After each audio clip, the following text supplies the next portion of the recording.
Bu kasallikning nomi gribok. Hozirgi kunda ko'p qo'ylar orasida uchrayotgan va qo'ylarni yura olmasdan kerak bo'lsa so'yilishgacha majbur qilayotgan kasalliklardan biri. Mollardagi og'iz yara, qo'ylardagi gribok.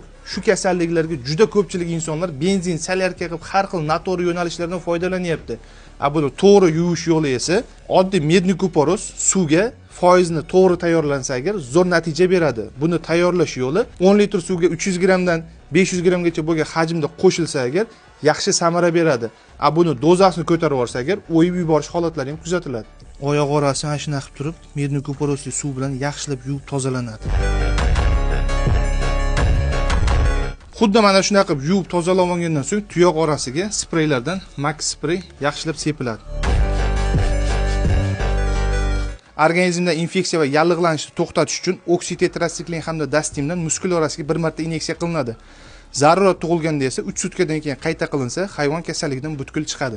Agar video foydali bo'lgan bo'lsa, videoni xuddi mana shunday qo'y boqadigan do'stlaringizga jo'natib qo'ying.